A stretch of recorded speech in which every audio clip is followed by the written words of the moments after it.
Live from downtown Detroit, home of WDIV and Click on Detroit, Local 4 News at noon starts now. Back in business. Social distancing must continue. Our economic shutdown cannot. Governors in several states announcing controversial plans to reopen. The mayor of Atlanta perplexed. As of yesterday evening, our 24-hour numbers showed that our death rate was up 14%. Here at home, Governor Whitmer encouraging patience. To those of you who are hopeful we'll be able to start loosening some restrictions, stay home now.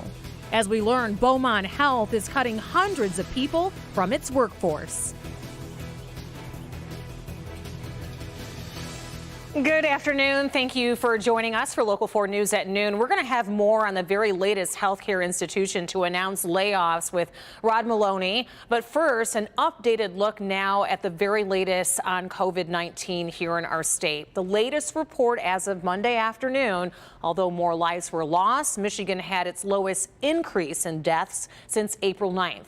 Here's a breakdown of our case count right now across the state. There were 77 new confirmed deaths as of Monday afternoon. That was within a 24-hour period. In total, we have lost 2,468 members of the Michigan community to the coronavirus. Michigan now has 32,000 confirmed cases, and this is an increase of 576 new cases in a 24-hour period. A huge number, but that is also the state's lowest one-day case total since March 26. Let's hope that becomes a trend that continues. As always, new case updates come daily in the mid-afternoon hours, so we will bring you that update both here on the air, clickondetroit.com, and on our mobile app. Now to the need for more coronavirus testing. Governor Whitmer announcing a partnership with CVS to provide drive-through rapid COVID-19 testing in Dearborn. And this is the site. The location is the parking lot of the Henry Ford Centennial Library right there on Michigan Avenue in Dearborn. The governor's office says that the site will have the capacity to test 500 to 750 residents per day. Governor Whitmer is also cautiously optimistic as case numbers appear to be dropping. However, she continues to urge residents to stay home. Over on the west side of our state, 60 workers at the JBS meatpacking plant, this is in Gun Plain Township, have tested positive for COVID-19. Closer to home, Beaumont Health announcing that it is temporarily laying off more than 2,000 employees and permanently eliminating 450 positions. Rod Maloney joins us now live with what we're learning and the reason why these cuts are so massive, Rod.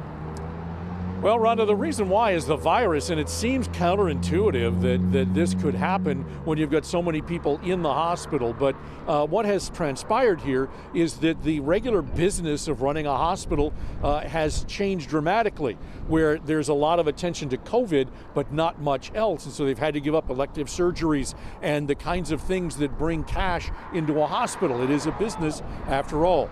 So let's take a look at the numbers here. You did talk a little bit about it. 2,475 temporary layoffs for people, and the hope is, at least the hospital is saying, that they can mostly be clerical and non-essential employees, another 450 permanent employees coming largely out of the clerical ranks. But temporary is one of those things that's hard to define because they're not certain when we might get back to whatever the new normal becomes. The discussion is it could be perhaps as late as the fall, but we'll have to wait and see on that one. In the meantime, the CEO is taking a pay cut of 75%. He makes roughly $2 million a year, and then executive pay cuts of about 45%. And they're saying essentially that they're hemorrhaging cash. Here is the CEO, John Fox. We are also hemorrhaging the most in terms of cash, and we have to deal with that piece of the puzzle. We have a lot of our clinical teams where they do not have volumes right now because of surgeries essentially being all canceled or other services, and that we can't sustain it by keeping this large group on the payroll the way we have been up to this point. So we have to make some tough decisions.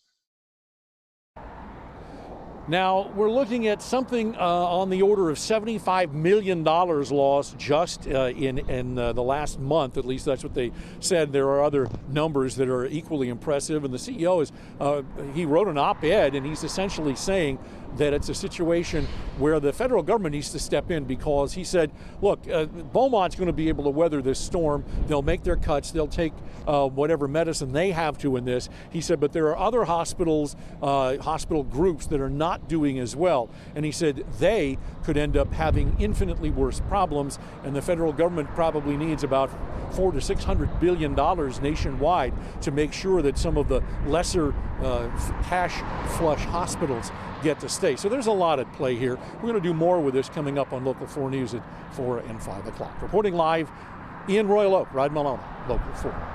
All right, Rod, thank you. But certainly the fallout from this virus is so widespread. On the national front, as many streets in major U.S. cities remain empty, there are some folks that are out, and they're the protesters. Regardless, there are still now more than 788,000 confirmed coronavirus cases across the United States, and sadly, and unbelievably, more than 42,000 Americans have died to this virus. This is according to a Johns Hopkins University database. 42,000 people, just shocking. Meanwhile, many experts agree that a critical part of reopening the country's economy is widespread testing. But as Gabe Gutierrez reports, several states say that they are struggling to get the tests.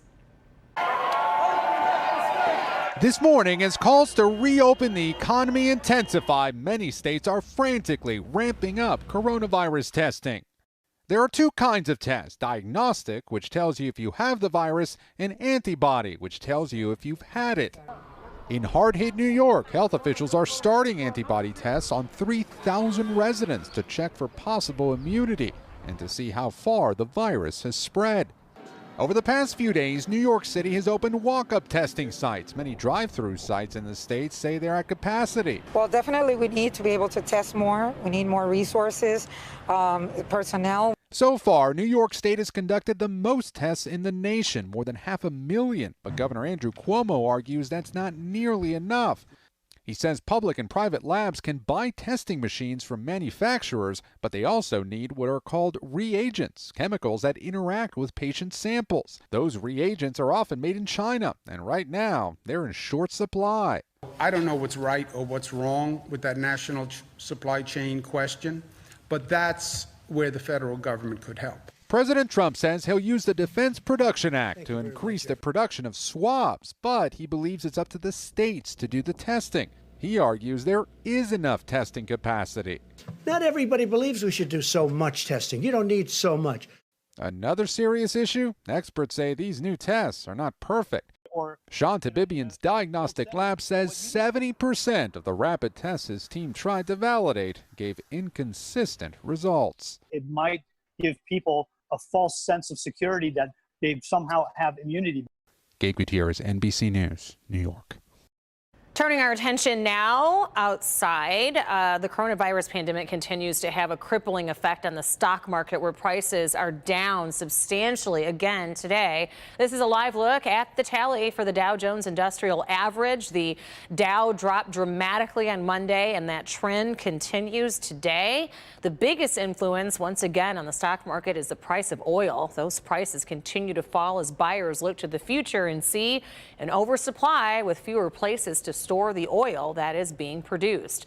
And there are more signs of negative business impacts. Coca-Cola said its worldwide volume has declined by 25% last month, and one market analyst is predicting auto sales in the United States will decline by 27% this year. As always, clickondetroit.com is a place to go for useful information about the coronavirus crisis. It's all on clickondetroit.com/coronavirus. And here's something you'll want to watch tonight at 8 as the coronavirus pandemic continues with the uncertainty and a lot of fear. There's also some incredible things that are happening right here in our community. Metro Detroiters are just rising to the top to help one another. So here at Local 4, we've compiled all of these incredible stories of bravery and ingenuity and incredible acts of kindness. And it's all in one special tonight called Spirit of Detroit at 8 o'clock right here on Local 4. It'll be inspiring. You definitely want to tune in for that. Meanwhile, looking outside, we see overcast skies over Mount Clemens. And if you're standing outside in it, well, maybe you might not want to, according to Brandon. Good afternoon, Brandon. Hey, Rhonda, yeah, this Spirit of Detroit tonight, something to warm the heart because the weather will not do that for you. Take a look at these noon temps.